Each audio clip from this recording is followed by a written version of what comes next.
الله أكبر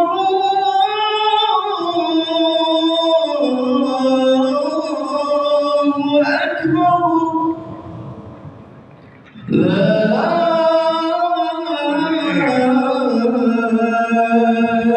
إله إلا الله.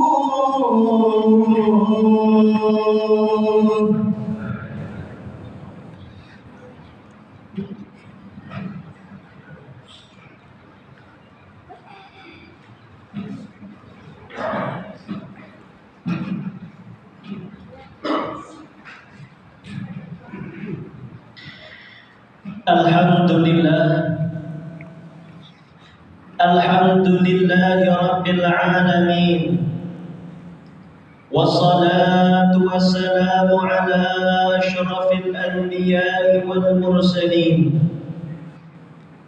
Sayyidina wa maulana Muhammadin wa ala alihi wa sahbihi ajma'in. أشهد أن لا إله إلا الله وحده لا شريك له وأشهد أن سيدنا محمدا عبده ورسوله لا نبي ولا رسول بعده أما بعد فقال الله سبحانه وتعالى في القرآن الكريم يا أيها الذين آمنوا اتقوا الله حق تقاته ولا تموتن إلا وأنتم مسلمون. وقال عز وجل أيضا فصل لربك وانحر. صدق الله العظيم ونحن على ذلك من الشاهدين. Ma'asyiral muslimin, sidang Jumat yang dimuliakan Allah Subhanahu wa taala. Pada waktu yang mulia ini, di dalam masjid yang Allah muliakan, dalam rangka melaksanakan ibadah yang sangat mulia, marilah bersama kita tingkatkan ketakwaan di dalam diri kita dengan senantiasa menjalani segala apa yang Allah perintahkan dan semua tenaga menjauhi apa yang Allah larang atas kita semua. Dengan dimudahkannya langkah kaki kita, dimantapkannya hati kita untuk senantiasa menjalani ibadah Jum'ah, mudah-mudahan merupakan satu tanda bahwa Allah sedang tingkatkan ketakwaan di dalam diri kita. Maka mudah-mudahan dengan kita mendengarkan khutbah dengan seksama, menjalani sholat dengan penuh kekhusyuan, Allah jadikan Jumat ini merupakan Jumat terbaik daripada Jumat-Jumat yang sudah lalu. Saudara hadirin yang dimuliakan Allah, ada seorang nenek yang tinggal di salah satu desa di Kota Malang. Orang sering memanggil nenek ini dengan panggilan Mbah Painem. Beliau hidup jauh dari apa yang kita rasakan kebanyakan di Jakarta ini. Beliau bahkan merupakan salah satu orang yang paling susah di antara masyarakat sekitar. Rumah beliau, lantai dasar di rumahnya bukan sebagaimana kita yang sudah berlapis ubin, yang sudah berlapis keramik atau bahkan marmer yang begitu mewah. Rumah beliau hanya beralaskan tanah. Dapurnya pun tidak memiliki tembok, tidak memiliki televisi, tidak memiliki mesin cuci, tidak memiliki motor apalagi mobil mewah. Tapi setiap tahunnya, kemudian Mbah Painem ini selalu mendatangi guru ngajinya, membawa sekantong kresek yang berisi uang. Kemudian ia serahkan seraya berkata, mohon diterima, ini saya niatkan untuk kurban saya.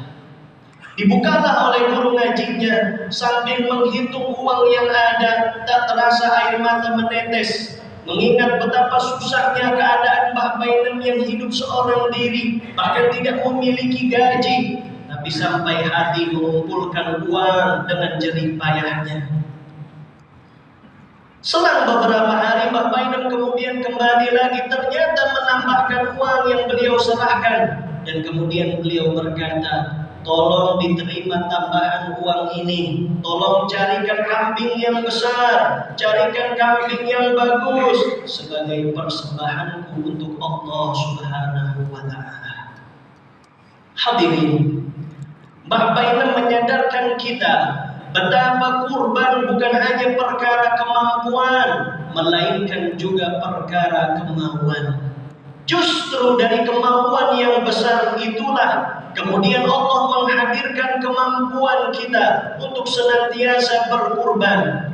Berapa banyak kemudian kita rela dengan mudahnya mengeluarkan berjuta-juta hanya untuk urusan dunia, tapi rasanya hanya ratusan ribu terasa begitu berat di mata kita.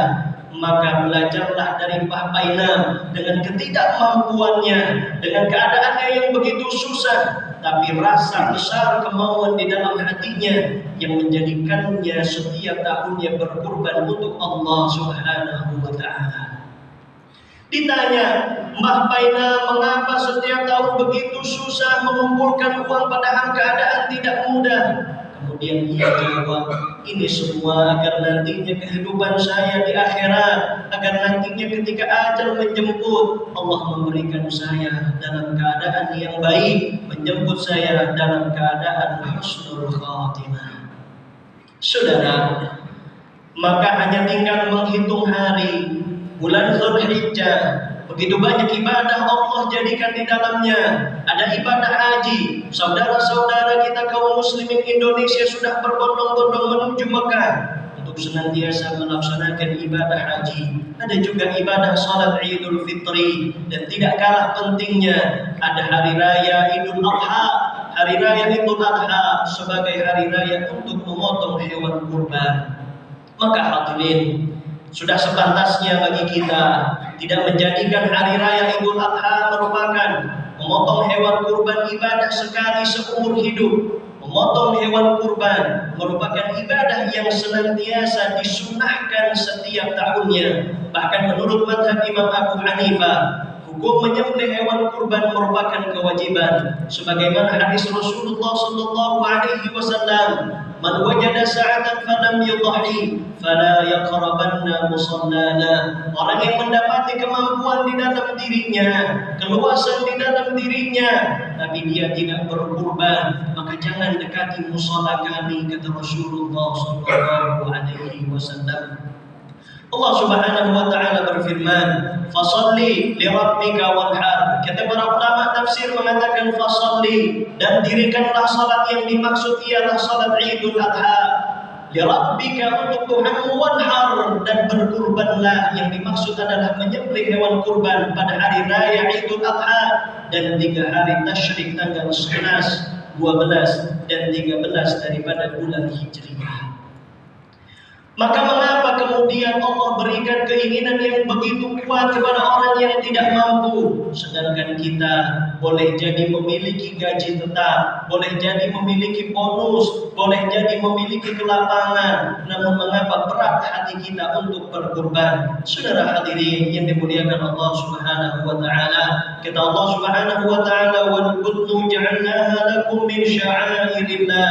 Dan telah kami jadikan untuk kamu unta-unta itu sebagai daripada syiar agamanya Allah Subhanahu wa ta'ala.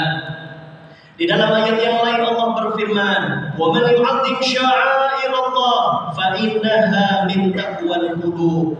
Maka ketahuilah hadirin, bagi kita kemudian yang dimudahkan untuk menyembelih hewan kurban, ketahuilah keinginan itu tidak datang begitu saja. Keinginan itu merupakan tanda ketakwaan di dalam diri kita. Maka tanyakanlah kepada diri kita, adakah ketakwaan di dalam hati ini sehingga kemudian kita dimudahkan untuk menyembelih hewan kurban? Kalau kemudian kita dimudahkan untuk menyembelih hewan kurban, itu maknanya kita juga telah mengikuti daripada sunnahnya Rasulullah Sallallahu Alaihi Wasallam, sunnahnya Nabi Allah Ibrahim. Kata Rasulullah Sallallahu Alaihi Wasallam, "Salasun hunna alayya faraidun, wa hunna lakum tatawwu." Ada 3 perkara yang bagi diri Rasulullah merupakan kewajiban, tapi bagi umatnya merupakan sunnah. Al-witru wal nahru wa salatul duha. 3 perkara tersebut ialah salat duha, ialah salat witir, dan menyembelih hewan kurban.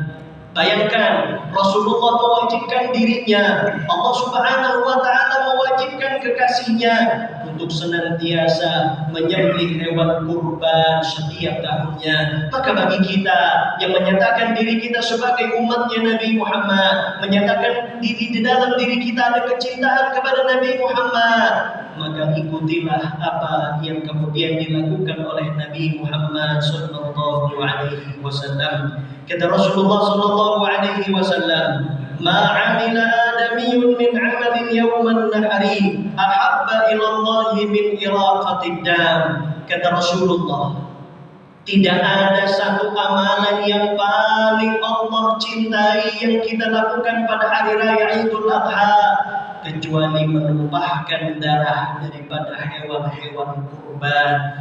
Maka menjadi adab bagi kita jika memberikan hadiah kepada seseorang, kita pikirkan apa yang paling disukai oleh orang yang akan kita berikan hadiah. Durian yang begitu lezatnya, yang begitu nikmatnya tidak akan diterima, tidak akan dimakan oleh orang-orang yang tidak doyan durian. Maka jangan berikan durian kepada orang-orang yang tidak doyan durian.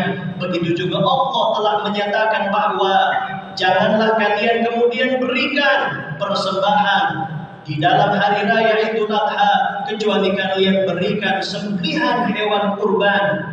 Karena menyembelih hewan kurban merupakan amalan yang paling aku cintai, kata Allah Subhanahu wa Ta'ala.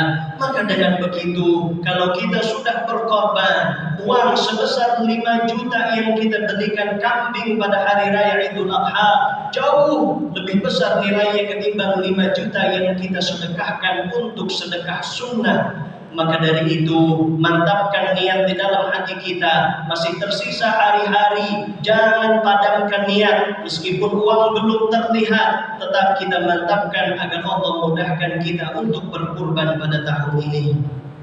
Innaha latati yawmal qiyamah biquruniha wa ash'ariha wa adlafiha. Sungguh, hewan yang kita sembelih nanti akan datang kepada kita dengan sembelihan yang utuh. Bukan hanya dia datang dengan dirinya, semua bulunya, kuku-kukunya, dan juga tanduknya akan dihitung, dinilai sebagai pahala oleh Allah Subhanahu wa Ta'ala. Bahkan sebelum akhirnya darah itu sampai ke tanah, pahala kita sudah dicatat oleh Allah Subhanahu wa Ta'ala.